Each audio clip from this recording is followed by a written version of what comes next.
Yeah, it is a Wednesday edition of Mr. Irrelevant. I'm Alex Strouf. We'll get to my notes in a second, but good to be here, first off. I was in a deep stage of depression yesterday. I had multiple indirect therapy sessions following the Packers' loss on Monday.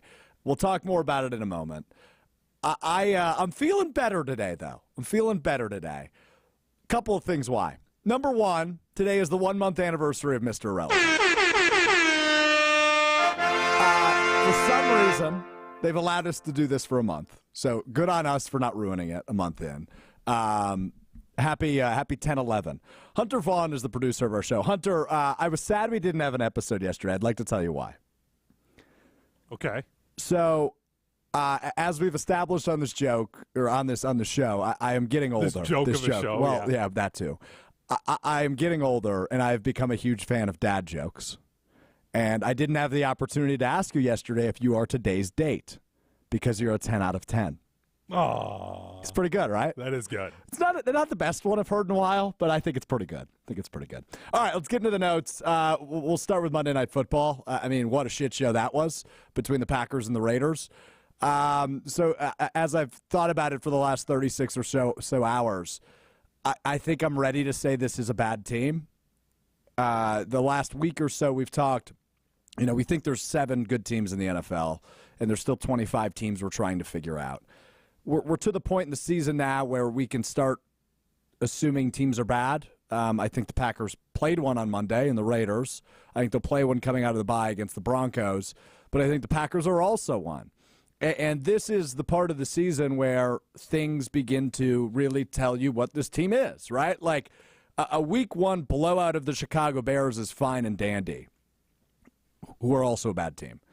And then you get into the meat of the season, and I just haven't seen growth like we thought we were going to. We knew it'd be a roller coaster. We knew it'd be up and down. We've used the term growing pains since Aaron Rodgers was traded to the Jets. And it is to a point now where this youth movement is no longer exciting. It's no longer exhilarating. The excuses are no longer there, right? Like, injuries suck, but they do happen to every team. And Aaron Jones probably helps you win that game on Monday. But if he's hurt in game 17, like looking at last year, right? It was a win-in-your-in scenario for the Packers. And if X player is hurt, you can't use it as an excuse. You lose the game, you're not in the playoffs. And while I look at it right now is, yeah, David Bakhtiari's hurt and isn't playing again this season. Yeah, Aaron Jones is dealing with a bad hammy issue. Yeah, Christian Watson missed the first few games with a hamstring issue. But it just doesn't matter, right? Like, you have to overcome. And in order for us to make a sound judgment on what Jordan Love is, he has to overcome these things. And Monday, he just didn't. He was horrible on Monday. 16 for 30, which is a 53% completion percentage. It's better than his average this year, but still bad. Threw for 182 or 183 yards. Like, that's unacceptable against a really bad defensive backfield. No touchdowns. First time he's done that all season. And 3 picks, all of which were bad, right? Like, the first one was the worst throw of his tenure as a quarterback, which was directly to a Raiders defender, the linebacker who had 2 picks. The second interception was a bad throw. It got tipped, but it was a dumb throw to begin with. So, yeah, it's his fault it's an interception regardless of the tip. And the third one was a desperation throw. That was also awful. So what we've learned about Jordan Love through 5 games is number one, I don't think Matt LaFleur trusts his deep ball. The play calling has been incredibly questionable around Jordan Love. And I'm to a point where I just don't think they believe in his deep ball. And Matt Hamilton, who will join us in a few minutes, he brought it up to me in the preseason. He wants to see more deep balls. And I was trying to calm him down, right? Like, yeah, it's not that big of a deal. It's just the preseason. Just get in, get out, do what you got to do, win games, make good throws. End of it. Through 5 games now, it's a real concern. And that, I would have never guessed this is where I was after the first 2 weeks of the season. After the Chicago-Atlanta game, I would have never guessed I'd be sitting here after week 5 and questioning whether or not Jordan Love is a good quarterback in the NFL. But I'm officially in panic mode. He might not be a good quarterback in the NFL. What we've seen through 5 games is clearly not good enough. And that's really concerning because you'd like to see progression, not regression. And it seems like he's gotten worse through 5 weeks. That's really bad. That's really bad. So not only is this a bad team, at least right now, can they change that? Maybe. The schedule works in their favor for the most part. But right now, they're a bad team. You can't lose on a national spotlight game on Monday night to a bad team. But Jordan Love might be a bad quarterback, which I never would have thought I said right now. Like, it's blowing my mind that my opinion has changed this much, but he's gotten worse throughout the season, and that is totally concerning. All right, next note. 1-4 or 4-1. Because there are two very real scenarios that this team could be 1-4. And there's a really real scenario that this team could be 4-1. And they're 2-3 entering the bye week here in week 6. We'll start with the negative of they're probably closer to a 1-4 team. The record obviously indicates that, but that Saints game, Derek Carr doesn't get hurt, they're 1-4. That's, again, it's just a concerning day.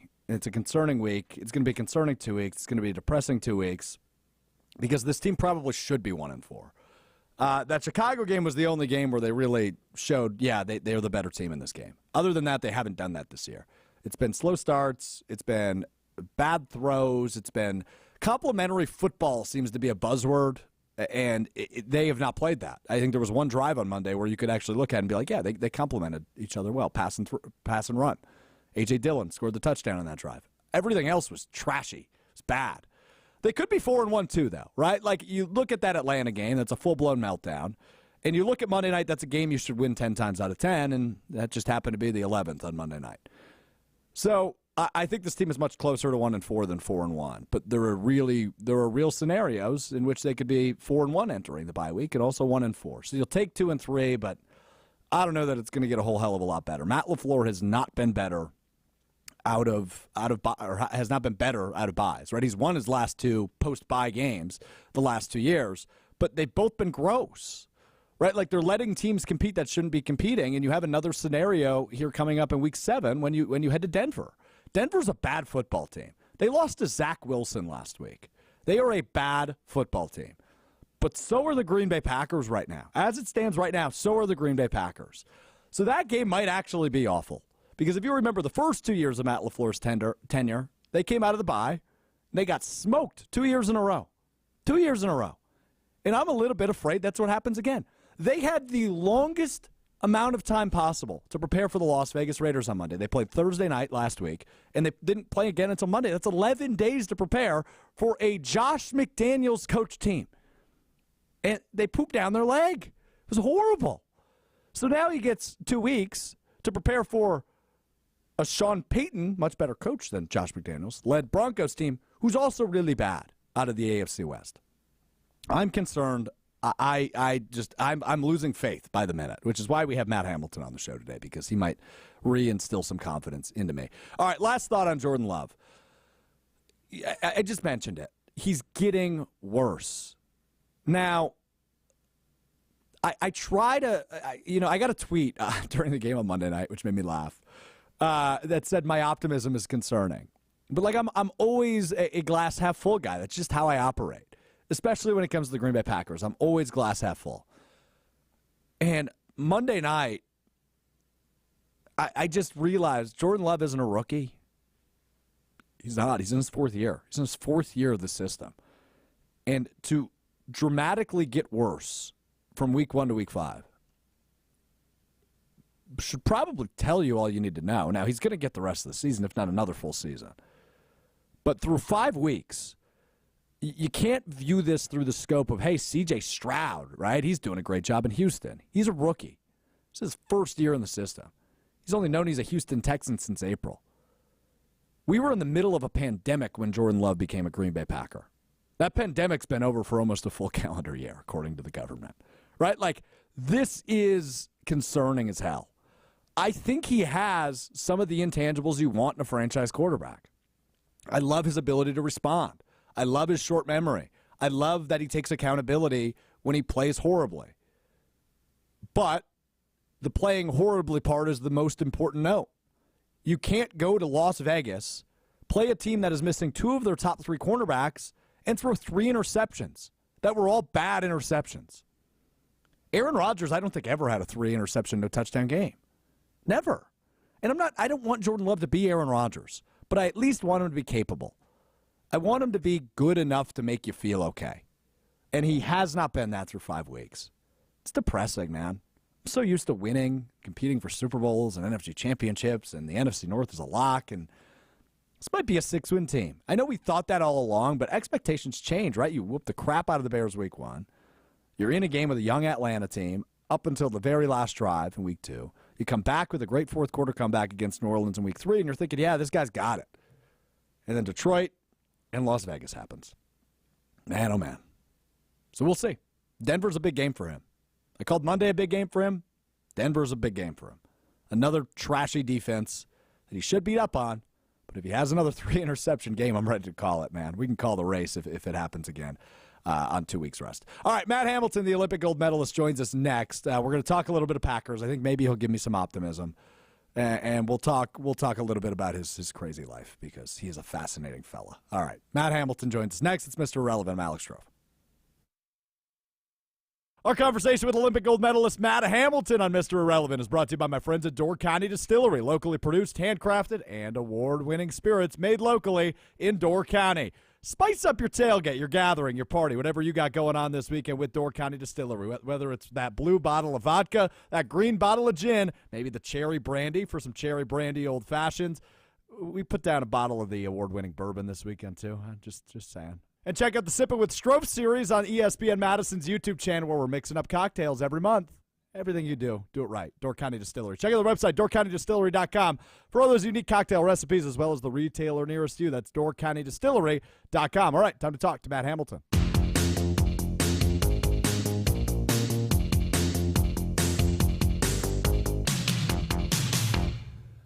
All right, we're back. Let's do it. Matt Hamilton joins us now on Mr. Irrelevant, the Olympic gold medalist. I think he's on his patio or a sunroom. Matt, where are you? I'm in my kitchen at my dining room table. Oh, well, it's very sunny in there. Yeah, I got a big glass door out to the. You've been to the backyard, I believe. I got a giant deck. So, it's a nice little backyard oasis, but it's a pretty bright room and a pretty bright house, so really like it. I also really like it. My wife helped us pick it up. Casa de Hamilton. So, you texted me, we'll get into the Packers in a second, but you texted me while you were patiently waiting. I appreciate your patience. Our vest's lame. Do you think my vest is lame? Honestly, there was a guy in curling who wore a vest, and everyone else would have gotten chewed out for wearing a vest because the captain of a team needs to be wearing his name on the back of his jersey. Yeah.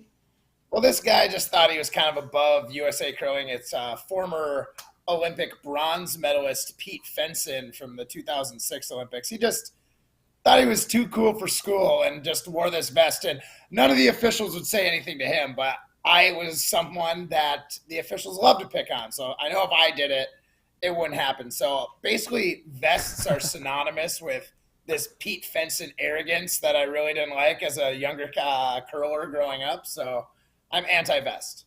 So are you anti-me in a vest? Do I resemble, what was his name, Pete's arrogance? Pete Fenson, yeah, his arrogance. Am I arrogant? No, it's just kind of vests in general. It's just so vests. I'm not arrogant. Not a fan. No. That's just the vibe I get from vests. Okay, fair enough. It looks good on you, though. But I appreciate that. So I've been in an identity crisis when it comes to my fashion recently. You're well aware of this. So yes. I'm a little bit all over the place. For those of you not watching in the video stream, I'm going to stand up, though. I'm wearing a gray sweatshirt, silver sweatshirt, a black vest, jeans, and then I'm wearing these brown shoes that I know you complimented yesterday. So I'm a little all over the place. With the black vest. That was a mistake with the black vest. But the jeans and the vest and the hoodie are fine, bud. You need a pair of sneakers, black shoes and a pair of brown shoes. Well, I have a pair of black shoes. They're just a little too dressy. Well, that's what you should have worn with your outfit today. Nah, but they're shiny, they're dressed, I would wear a suit with it. Okay, well then we'll need to get you a pair of black shoes because that brown shoe, black vest combo ain't it. Okay, thanks. I love you, dude. But I love you too. But I struggle with you because, with all due respect, you have fashion. But the type of fashion that you have looks like you took an edible, ran through a thrift store in 30 seconds, and just put together an outfit, right? Like, that's what your fashion resembles to me. It's not a bad thing, but I don't know that you were like the almighty being on this topic. Oh, certainly not. But I do understand, like, a little more subtle fashion. I like to think of myself as a little bit more of a peacock. You know what I mean? I gotta show those feathers off, but I can dress it down and keep it, a little more standard, like fashionable, but, I can be a resource for you. I'm not necessarily going to try to impart my style on you. Well, yeah. So if you need help, Alex, you just hit me up. No, it wouldn't. So you texted me last night and you said, hey, are you in the market for work shoes? I think you said. Well, just kind of shoes. A couple of our teammates said when you tried my Nike Dunks on, they're like, those look really good on you. You should have a pair of those or a style like that. And it was just kind of like, a standard pair of sneakers.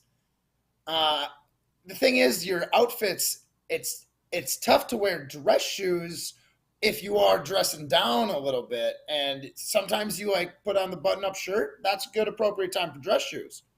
When you're rocking a vest and a sweatshirt, that's more of a sneaker look. And I'm not saying that it's a bad thing to rock the dress shoes, but, it's the vibe goes from head to toe. When you have this dress shoe vibe that ends at the ankles, and then you got kind of like comfortable casual from the ankles up, it's conflicting. No, it's totally so fine. I just want to be a resource for you. No, I appreciate it, and I may take you up on that. But I will say one last thing on fashion because I don't have a sense for it. I'm a big fan of hand-me-downs. I mean, I'm hooking up your producer too, by the way. I'm throwing your producer polos. I'm trying to make sure Mr. Irrelevant's got a nicely dressed crew. Well, we appreciate your service. I am in the hand-me-down business, so anything you want to donate, I'm good with it. Like this vest was a hand-me-down. Didn't purchase it. You're kidding. There we go. It doesn't look too big at all. No, I mean, so Tom, who's our boss, we often get told we look like brothers. Very similar body types, both about 6'3", skinny dudes. He's just a couple years older than me. So this is a hand-me-down from him. I saw him wearing it last year. I was like, hey, I like that. He goes, take it. It's yours. So there you go. And that's the kind of guy Tom is. Just takes the best off his back. Yep, no doubt. All right, you heard me rambling on the Packers there, Matty. I did. I'm feeling really pessimistic. Some bad news for you. Yeah. Because you were kind of like had this optimistic hope that I might make you feel better about this situation that the Packers are in. I did. The only thing that I can tell you that might make you feel better is if Jordan Love plays like this the rest of the season, we'll have a pretty high draft pick and some potential to maybe even move up and get a really fantastic quarterback. But the thing that I'm seeing with Jordan Love is he does all the right things at the wrong time. Like those throws, I don't blame him for throwing them, except for the first pick.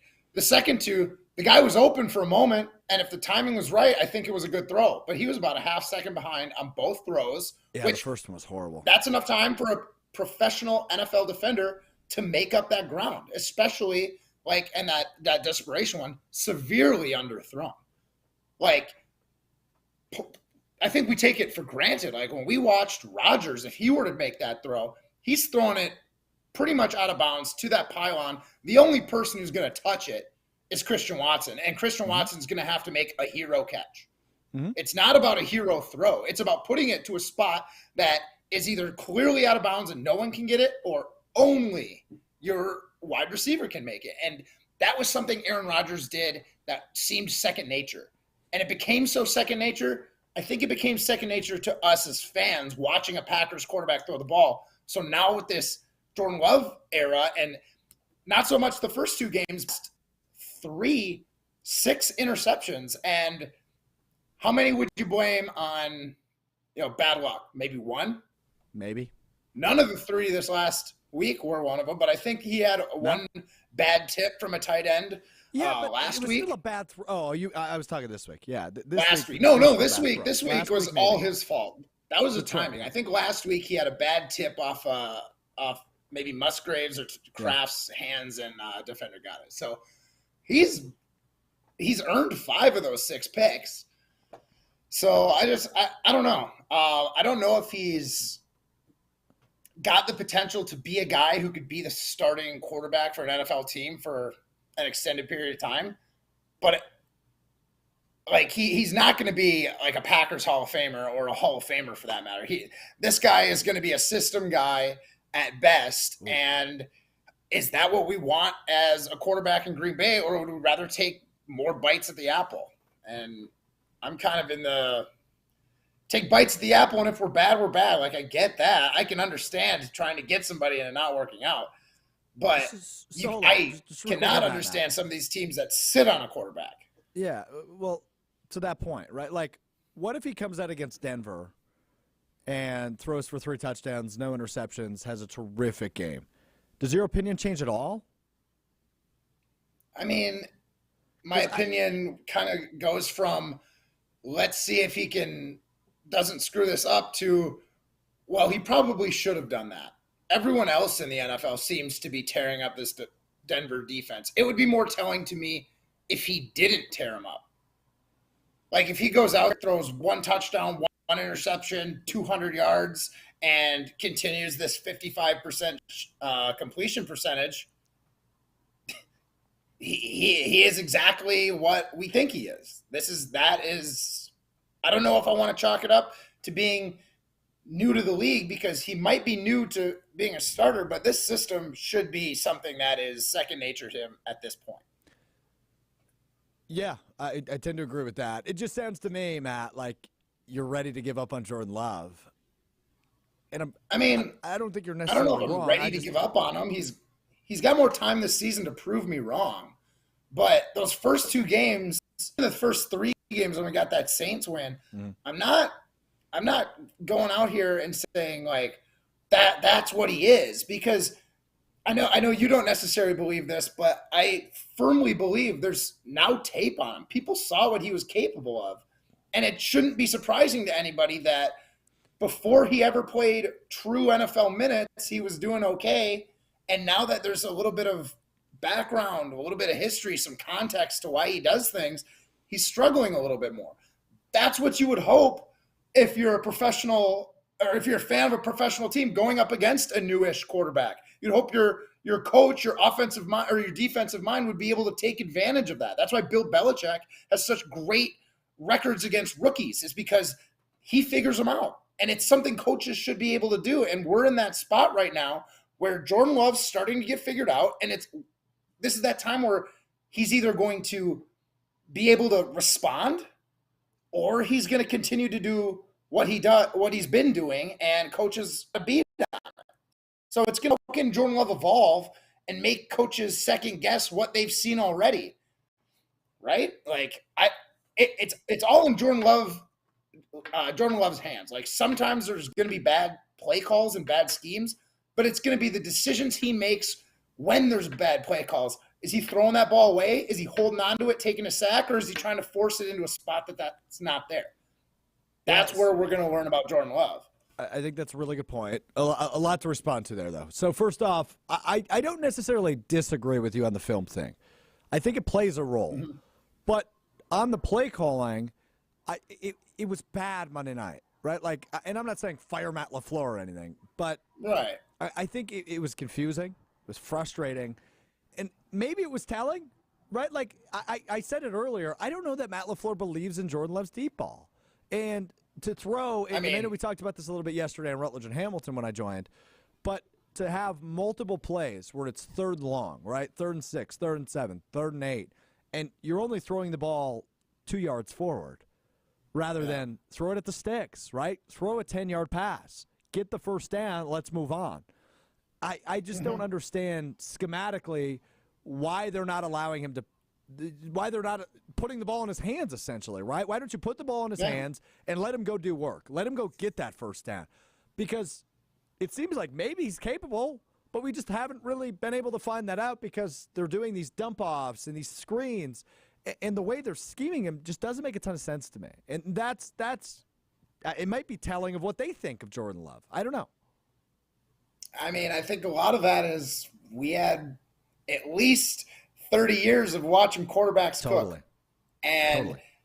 But that said, we had guys who we had faith in because early in their careers, they proved they had these other shots. Right now, Jordan Love, I think on the season right now is like 5 for 26 on passes over 20 yards. Like, you can't really trust him on that. And against the Raiders, he was 3 for 11 with 3 interceptions on passes over 5 yards. That's 50% completion rate, but half of those completions are to the other team. So, like, of his 11 throws, 6 of them didn't hit the ground. Only 3 of them didn't hit the ground because of his own team. So, like, when you're Matt LaFleur, and statistically, you've got like a 50-50 shot of it getting picked if it's going to be caught, I ain't taking that chance down the field. I'd rather just get 3 yards, hope my skill player can pick up the rest of the distance, and if not, we're cutting our losses and punting it away because we can't give up field position. Matt LaFleur, when your quarterback isn't humming, is playing to not lose the game and not going out of his way to give someone a chance to cook and win it for him. It's a classic thing we say in curling. You can get a little too defensive, and that's called playing to not lose. And more often than not, you're just going to keep it close, and then you're going to give it away because you're not taking chances. You have to take chances if you're going to win games, especially at a super high level like the Olympic curling or in the NFL. I don't blame Matt LaFleur for not trusting it, but at the same time, he's going to have to, because if you don't trust your teammates and your players, you're never going to get it done anyway.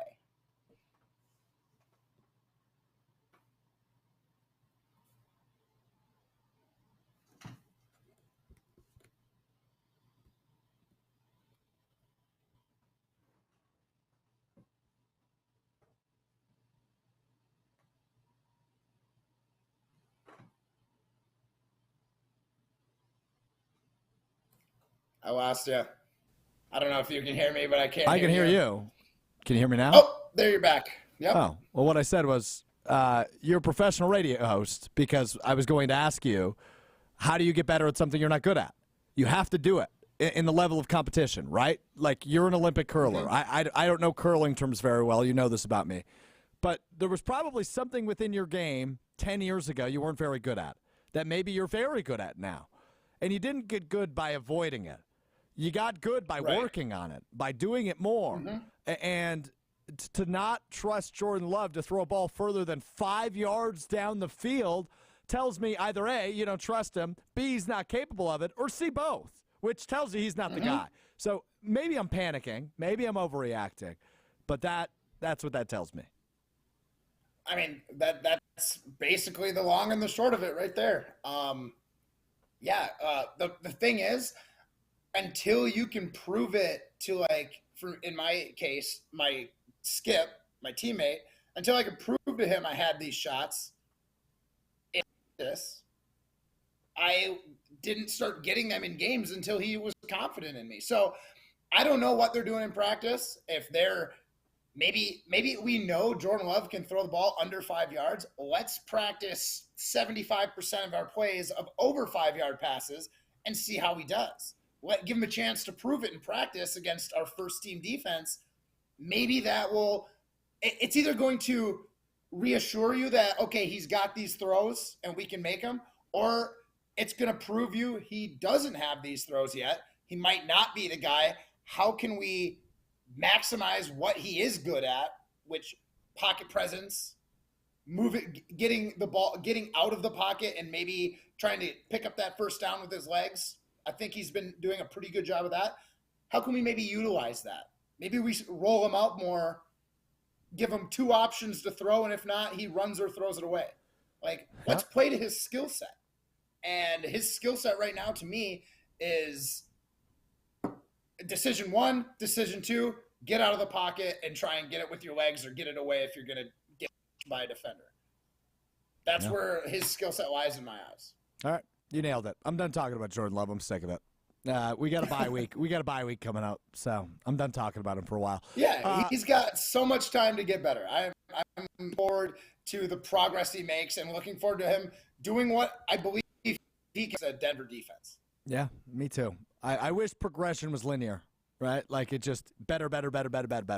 But that has not been the case here. All right, rapid fire with you. Appreciate you taking the time as always. I'm just going to throw a bunch of random ass questions at you and see what comes to your mind. That work?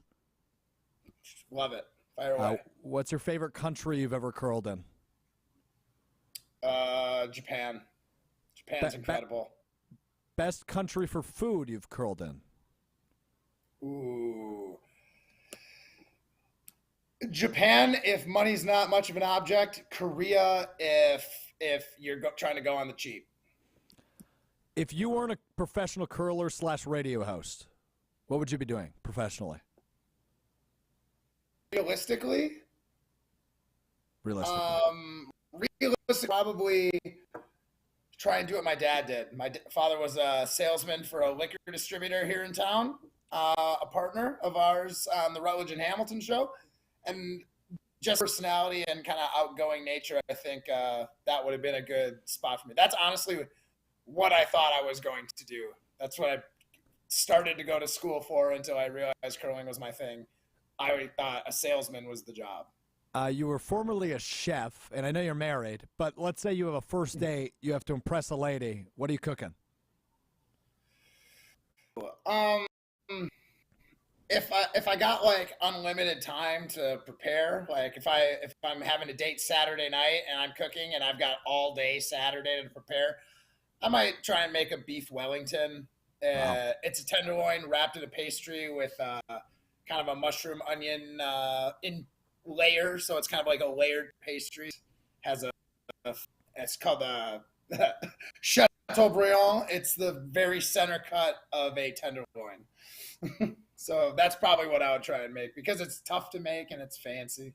Do you have a garden? I do have a garden. What is in the garden? Lots of tomatoes. We love to grow tomatoes because I'll make sauce and throw it in the fridge or the freezer for winter. And then we have a lot of like snacking cucumbers. So a little bit, we'll have regular cucumbers, but also snacking ones. I like to pickle them and like I'll make like a homemade ranch and just put it in the fridge. And then Jen will just slice cucumbers and we'll just have like cucumber snacks all the time. So it's fun to have like a garden on hand, but honestly, it's pretty much all tomatoes, cucumbers. I think we grew a sunflower this year just because it was fun. Oh, mostly tomatoes. Interesting. Do you spend more things that I can like try and keep? No, go ahead. Oh, sorry. Yeah. I just try and I like to have fresh things for the winter. So like even now we buy a bunch of the corn that you'll see, the random farms selling, on the side of the road or whatever. We'll pull over and get a bunch of corn and I'll cook it all off. And I've got like pretty good knife skills, chop it off and bag that stuff for the winter. It's nice to have like good, like Wisconsin sweet corn that seems like it's still fresh come January.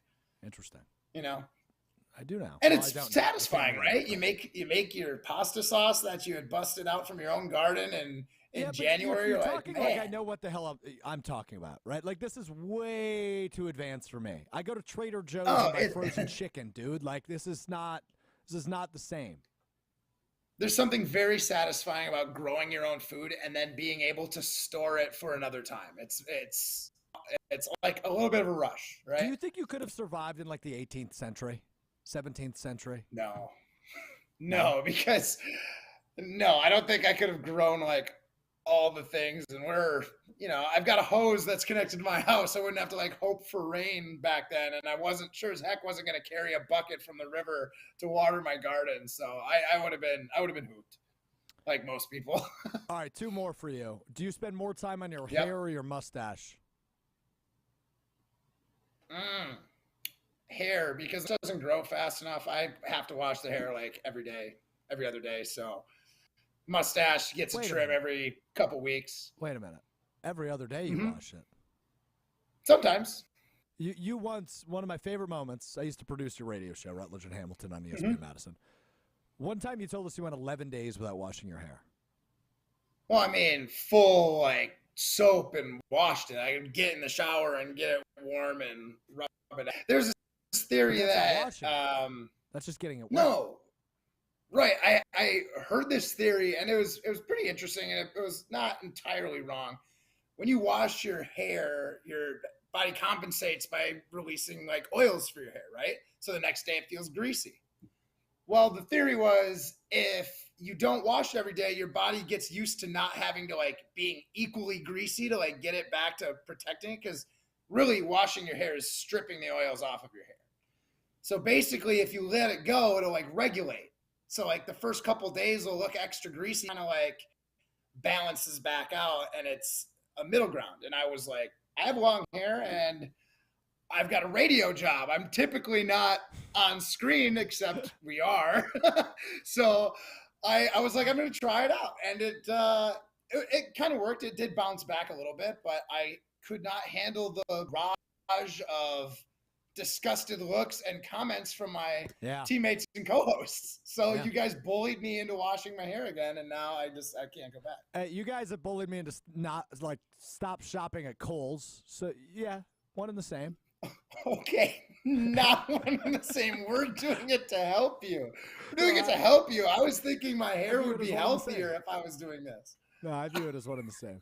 All right, last question for Matt Hamilton, the Olympic gold medalist curler. I ask every guest we have on the show this. Who would you like to see on Mr. Irrelevant? The only asterisk is you have to help make the reach. You have to make the connect for me. Who should be a guest on Mr. Irrelevant? I think David Wallace from The Office.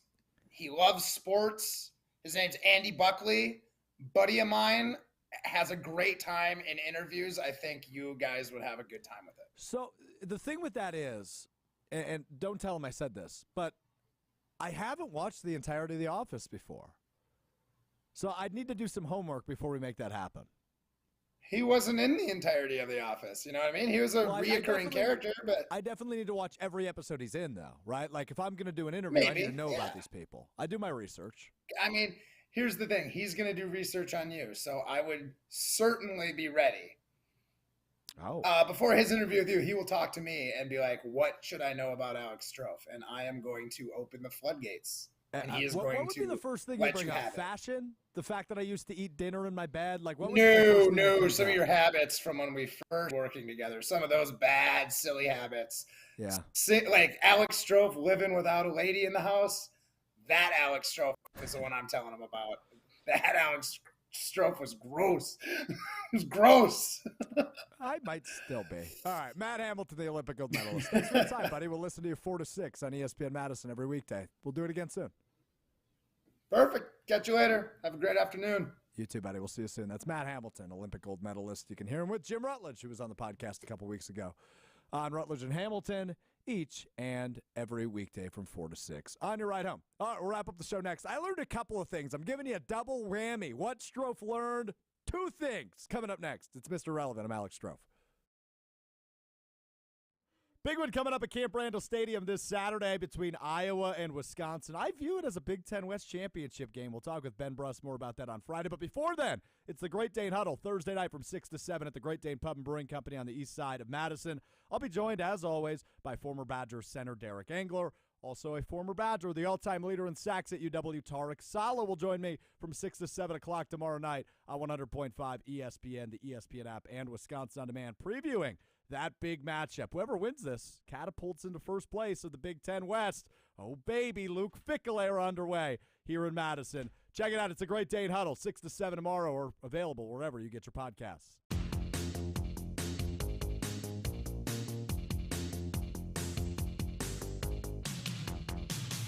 All right, I learned a couple of things recently. So we've got to get into both of those as we wrap up the show. Thanks again to Matt Hamilton for joining. 2 things I learned. We're going to start with this one. So Jada Pinkett Smith is married, or allegedly married to Will Smith.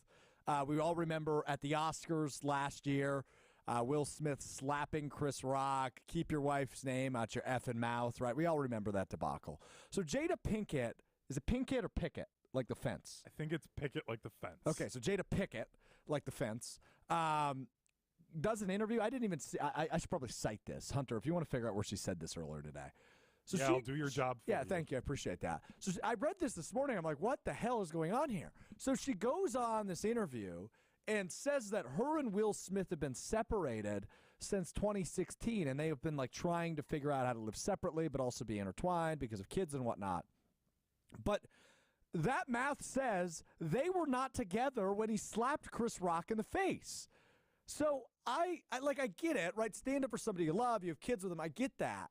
But I don't understand why he called her his wife then. Are they like a bad breakup? Like we all had the friends in high school and college that broke up and they got back together and that broke up and got back together and it happened like 87 times. Is it one of those situations? Have they been fully apart for the last 7 years and he still felt the need to stand up for her and call her his wife because it wasn't public knowledge until today? Like this whole situation just got a lot stickier. I thought we were over it because it's been a year and a half, but we are clearly not over it. Hunter, what do you got?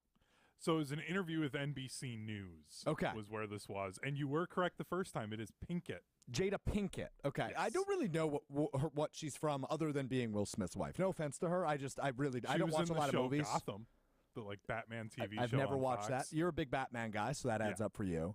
But I don't know what she's from, other than, like I said, being Will Smith's wife. And that's probably more of a knock on me than her. I just don't really watch a lot of movies. I watch sports, right? Like, that's kind of my thing. But I was watching the Oscars when this happened live a year and a half ago, and I thought it was staged. I thought it was fake, but the TV cut out. It was crazy. And now this just adds another layer to this. So what I've learned is nothing. Right? Like this situation is confusing as hell. It already was, but I thought we were over it, and now we're back, and Will Smith banned from the Oscars because he slapped a man for picking on his wife, but it's not actually his wife because they're separated, and she's cheating on him, and he's cheating on her. It is like a high school relationship, but like totally amplified. Unbelievable. All right, the other thing I learned really doesn't sit well with me either, and that is that the producer of the show, Hunter Vaughn, doesn't like brats. He's a Wisconsin guy, and he doesn't like brats. I eat brats 3 times a week in the summer. Right, like I know that's unhealthy, but I love brats. So Johnsonville, if you're listening, we do have some advertising openings, but I love brats. And Hunter told me today he does not like them, and I don't know how one has that opinion. So go ahead, defend yourself. I don't get it. It's the snap from the casing. So take off the me. casing. It's as simple as that. But that's Make so much it into work. a patty. But I don't want to do that work. But it's not that. It's a buy brat patties then. Like Yeah, eat a those are hamburger fine. style. The flavor of those are fine. So you like brats. You don't but, like the texture of brats. But then it's a patty. It's like a burger. It's not actually I made a brat patties then. a couple of weeks ago. They're A delicious. brat is like the sausage with the tube, and I don't like the tube and the casing. No, it's still a brat if it's a brat patty. It just doesn't have the casing anymore. Okay, fine. So I like brats. I just don't like the casing. It's the same thing with like breakfast sausages. If they have a casing, I won't eat them. I don't like it. I don't like that. So are you snap. a big texture food guy? Because it doesn't. Nothing really bothers me in terms of texture. It's always flavor related to me. And I honestly can't even nitpick a food I don't really like. I like everything. I'm not a picky eater. But brats are the best, and I think the snap debate is a bad one. I think you just got to get over yourself. No, I have tried for years. This has been a thing since I was a little kid up until now, and I'm 31. When's the last time you tried a brat? It would have been last summer. And you still didn't like it? Yep, still didn't like it. I don't know way why. too picky. We are never doing a Mr. Irrelevant team dinner. Never. I'm you've not lost a picky. the ability to do that. This is literally one of the few things where I'm just like, I like the other flavors with it, but that one little thing, I just can't get over it. No. Otherwise, I probably have a more refined palate than you do. I fully disagree if you can't eat a brat. Hunter Vaughn running the show. I'm Alex Strouf. Big thanks again to Matt Hamilton for joining us. Ben Brust will join us Friday. He was in Vegas. He lost $2,500. He pulled together from a collection of Good Karma Brands hosts. I was one of few people to decline the opportunity to be in on that. So I need to take a victory lap, so we're going to do that Friday. Would also like to hear about the Vegas shenanigans, and we'll probably talk a little bit more about Jordan Love. But big Badgers-Iowa game Saturday. Also want to get Brush's thought on that. So we will talk to him Friday on the show, streaming live 12:15 on ESPN Madison's Facebook, Twitter, and YouTube channels. Or if you're listening on the audio side, you already found us. Make sure you hit subscribe, rate it 5 stars, do all that good stuff on Apple Podcasts, Spotify, or wherever you get your podcasts. Thanks for hanging out with us today. We'll do it again Friday. This has been Mr. Relevant. I'm Alex Strouf.